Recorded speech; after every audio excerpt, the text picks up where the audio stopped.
Amigos, buenas tardes. Ahora sí llegamos a la recta final aquí en Techtown Detroit, celebrando el mes de la herencia hispana. La hemos pasado increíble, hemos cenado riquísimo, gracias a Taquería La Pachanga y al Rincón Tropical, entre otros restaurantes.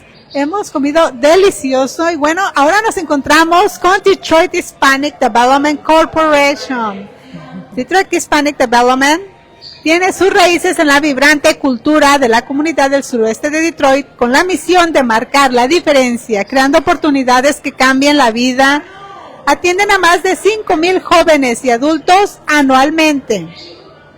Quiero platicarles que Ángela Reyes, directora ejecutiva, de aquí de Detroit Hispanic Development Corporation, había estado trabajando con jóvenes en el suroeste de Detroit desde que era una adolescente en la década de 1970 y fundó la Corporación del Desarrollo Hispano en su sala de estar en 1997.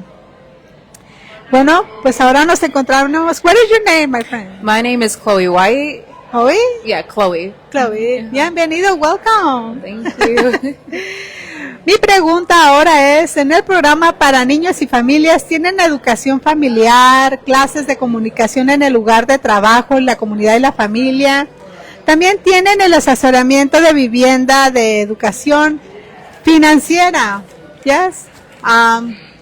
In the Children and Families Program, they offer family education, workplace, community, and family communication class, and they also offer housing, counseling, and financial education. Yeah, absolutely. So we offer a lot of services at Detroit Hispanic Development Corporation, and one of them is with our family services as well as housing. And for our family services specifically, we help folks with assisting with tools and things to run a child care service out of their homes. We recognize that traditional child care service in the Hispanic community is usually at home with their aunts and their grandmas, and so we want to make sure they're equipped with the right tools and code stuff for taking care of children in the home.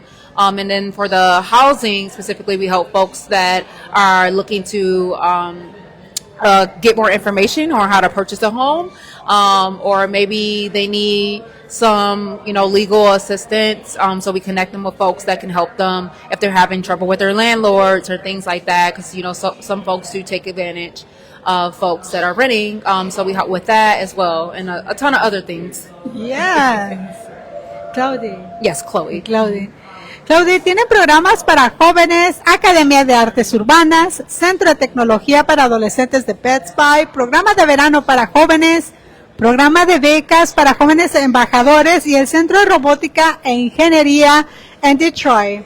They have youth programs in Urban Arts Academy, Pets By, and the Technology Center Summer Youth Program and Youth Ambassador Scholarship.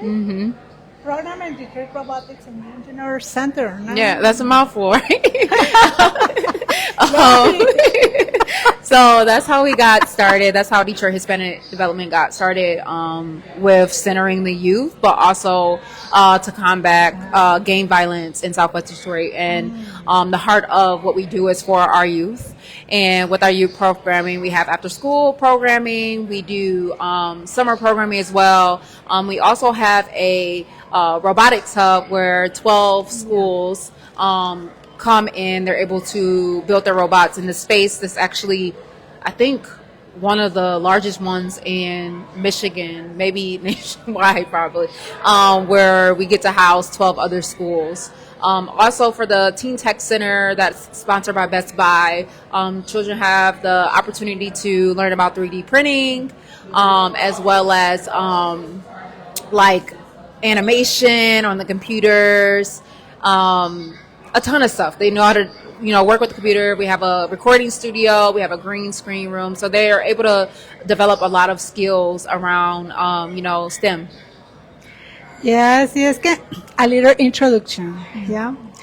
Quiero platicarles, les comentaba que la directora ejecutiva Ángela Reyes de Detroit Hispanic Development Corporation, ella con otros compañeros y Ángela Reyes trabajaron con jóvenes que pertenecían a pandillas en una época en que la comunidad sufría mucha violencia y muerte. Entre ellos estaban padres de familia que querían asegurarse de que estarían presentes para ellos, así que estaban dispuestos a hablar sobre cómo hacer algo diferente con sus vidas.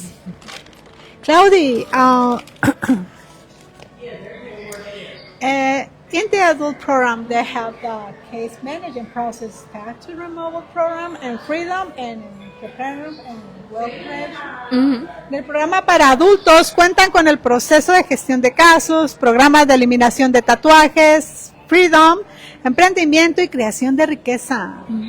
So particularly with that department, we have like tattoo removal. So folks that are returning citizens or just, folks in general that have a ton of tattoos that are preventing them from getting certain jobs, they're able to come and get those removed through a series of different sessions with us if they're accepted to the program, so it's at a low cost for them. For the entrepreneurship and wealth building program, or the entrepreneurship and wealth creation, that's specifically what I run as the program manager. We do a ton of stuff. We do one-on-one coaching with our small businesses in Detroit. Southwest Detroit is our focus, as well as downriver. And we coach them on a series of different things, depending on where they're at. It could be learning how to file an LLC, or with their financials, connecting them to folks to get them grants and funding to help with their business. We also have a vendor market called Fantasma Market and Cafe, which launched about like 4 years ago during the pandemic, to really help folks be able to bring their business to market into the community. And so they get to have a pop-up at our curated events that we do once a month, which is really fun. Our next event is actually this Friday. We have a fashion show coming up with some local fashion designers as well. Wow. Claudia, entrepreneurship and wealth building program. Can you explain more about that program? So really, with that, it's really helping our business from ideation all the way to brick and mortar, to equip them with the necessary tools and resources to sustain themselves. A lot of businesses that we see locally are Black and brown folks, and so we want to be able to supply them with the resources to make sure they stay open. And so helping them with licensing, or zoning things that sometimes we don't have readily available to us, or sometimes it's kind of gate kept through the community. And so we want to bring that to them so they are aware, and we don't have any things that are hindering them from staying open or causing challenges within their business. So we're the ones to connect them to those folks and help them. More connected. Yeah. Thank you, Claudia. Thank you so much. And give me five. Ok, amigos, es todo por hoy. No se crean, sigue más entrevistas. Quédese con nosotros aquí en Tech Town Detroit, celebrando el mes de la herencia hispana. Les saluda su amiga Elizabeth Madrid desde Hombro a Hombro Michigan Experience y Claudia. Bye bye, amigos. Thank you.